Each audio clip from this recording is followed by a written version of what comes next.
Bismillahirrahmanirrahim. Assalamualaikum warahmatullahi wabarakatuh.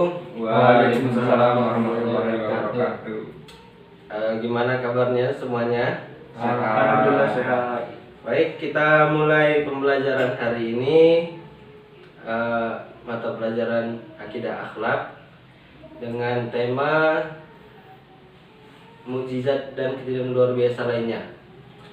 Baik, sebelumnya saya akan bertanya kepada murid-murid sekalian, apakah sudah ada yang mengerti tentang mukjizat? Belum. Baik, saya coba jelaskan dulu sedikit bahwa mukjizat itu berasal dari bahasa Arab mukjizat yang artinya melemahkan, yaitu membuat sesuatu menjadi tidak mampu untuk dinelar. Mukjizat merupakan suatu yang luar biasa sehingga manusia tidak mampu mendatangkan hal yang serupa. Menurut istilah, mukjizat berarti sesuatu yang luar biasa yang terjadi dalam diri Nabi atau Rasulullah, yang kemudian bertujuan untuk membuktikan kenabian atau kerasulan seorang Nabi atau Rasul. Kemudian mukjizat ini tidak dapat ditiru oleh siapapun dan untuk melemahkan segala macam usaha dan alasan orang kafir dan menentang Islam. Kemudian ada unsur-unsur dalam sebuah mukjizat, bahwa mukjizat itu harus memiliki hal-hal berikut ini, yaitu berupa kejadian luar biasa, tampak pada diri seorang nabi, ada tentangan dari kaum yang menyaksikan kedudukan seorang nabi, kemudian manusia tidak mampu menandingi hal-hal yang luar biasa tersebut. Nah, maka dari itu lazimnya nabi atau rasul menampakkan mukjizatnya hanya pada saat-saat yang sangat dibutuhkan. Misalnya untuk membela diri atau menjawab tantangan orang-orang kafir dalam Al-Qur'an. Kemudian di sini ada macam-macam mukjizat. Menurut sifatnya, mukjizat dapat dibagi menjadi dua, yaitu mukjizat hissiyah dan mukjizat maknawiyah. Mukjizat hissiyah kauniyah ialah mukjizat yang dapat dilihat, didengar, dirasakan dan dipegang. Mukjizat hissiyah ditunjukkan kepada orang biasa yang kurang mampu menggunakan akal pikiran secara baik. Kemudian ada juga mukjizat maknawiyah, ialah mukjizat yang tidak dapat dilihat, didengar, dirasakan, dicium dan dipegang. Mukjizat maknawiyah ini hanya dapat dimengerti dan dikenal oleh orang-orang yang berpikir sehat, berbudi luhur dan berperasaan halus. Contohnya mukjizat yang dimiliki oleh Nabi Muhammad. Macam-macam mukjizat, diantaranya contohnya adalah mukjizat dari Nabi Musa yang bisa merubah tongkatnya menjadi ular dan membelah lautan. Contoh lainnya ada Nabi Ibrahim yang tidak hangus dibakar oleh api. Kemudian nabi-nabi lainnya seperti Nabi Isa yang dapat membuat burung dari tanah liat, yang benar-benar hidup atas kuasa Allah, menyembuhkan orang yang buta sehingga dapat melihat lagi, menyembuhkan orang yang sakit lepra, menghidupkan orang yang sudah meninggal dengan izin Allah. Sampai di sini bisa dipahami tentang mukjizat?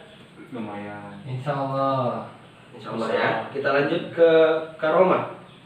Karomah berasal dari kata bahasa Arab karomah yang berarti kemuliaan, leluhuran dan anugerah. Sedangkan menurut Kamus Besar Bahasa Indonesia yang mengistilahkan karomah dengan keraman, diartikan suci dan dapat mengadakan sesuatu di luar kemampuan manusia karena ketakwaan kepada Tuhannya. Menurut ulama sufi, karomah berarti keadaan luar biasa yang diberikan Allah kepada para walinya. Wali di sini ialah orang yang beriman, bertakwa dan beramal soleh kepada Allah Subhanahu wa taala. Kita lanjut ke materi selanjutnya. Ada maunah, termasuk ke dalam kejadian luar biasa itu. Maunah berarti pertolongan. Maunah adalah pertolongan yang diberikan oleh Allah Subhanahu wa taala kepada orang mukmin untuk mengatasi kesulitan yang menurut akal sehat melebihi kemampuannya. Maunah terjadi pada orang biasa berkat pertolongan Allah.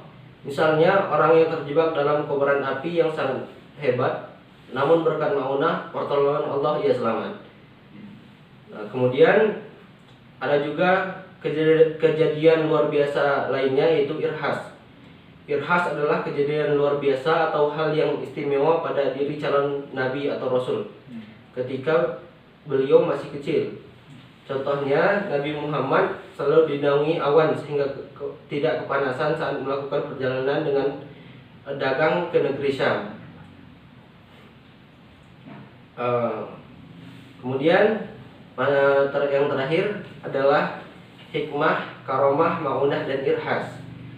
Hikmahnya adalah yang pertama, mempertebal iman kepada Allah Subhanahu wa taala, mendekatkan diri kepada Allah dan tidak takut akan kesulitan karena yakin Allah selalu memberikan pertolongan kepada hambanya yang beriman dan bertakwa. Baik, mengenai materi kita karomah, mukjizat, maunah, dan irhas sudah bisa dipahami atau mungkin ada pertanyaan dari adik-adik sekalian? Ada Pak? Saya ingin bertanya Kak, tadi kan dijelasin tentang karomah, mukjizat, irhas.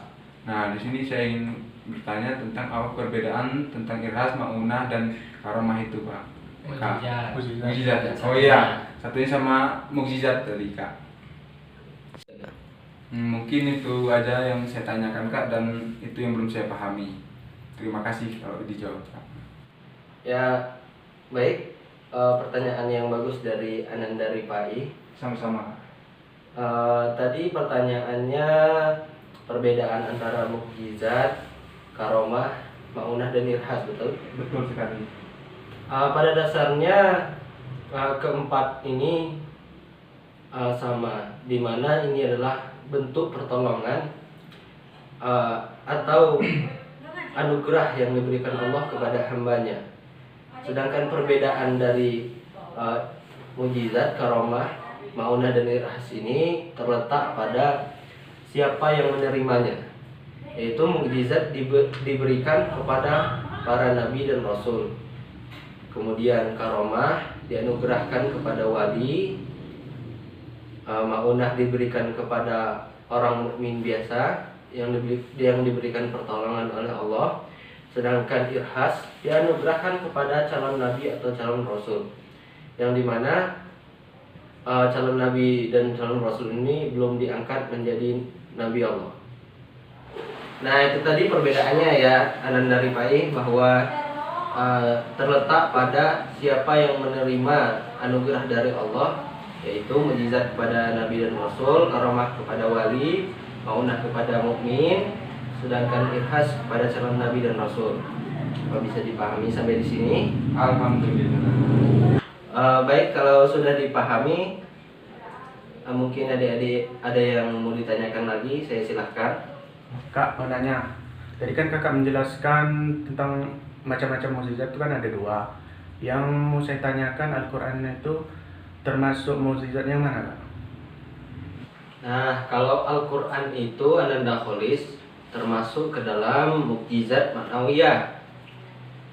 Mukjizat ma'nawiyah ialah mukjizat yang tidak dapat dilihat, didengar, dirasakan, dicium, dan dipegang. Nah, mukjizat ini hanya dapat dimengerti dan dikenal oleh orang-orang yang berpikir sehat, berbudi luhur, dan berperasaan halus. Contohnya itu mukjizat Nabi Muhammad tadi, yaitu Al-Quran, yang mana tidak semua orang dapat menerima petunjuk Al-Quran, dan hanya orang-orang yang sehat dan berbudi luhur yang dapat menerima Al-Quran dengan senang hati. Nah, Al-Quran memiliki keistimewaan yang luar biasa. Salah satunya adalah dalam hal sastra. Tidak ada seorang pun yang mampu menyusun atau merangkai kata-kata sebagaimana Al-Quran, meskipun hanya satu ayat. Gitu ya. Ya. Paham. Bagaimana Ananda Kholis, bisa dipahami? Insya Allah paham, Kak. Ya, baik. Adik-adik sudah paham semuanya materi kita hari ini? Insya Allah paham. Baik. Kalau sudah paham, kita cukupkan pembelajaran kita hari ini. Kita sambung minggu depan. Marilah kita tutup pembelajaran hari ini dengan mengucap lafaz hamdalah. Alhamdulillahirobbilalamin. Baik, saya pamit undur diri. Assalamualaikum warahmatullahi wabarakatuh.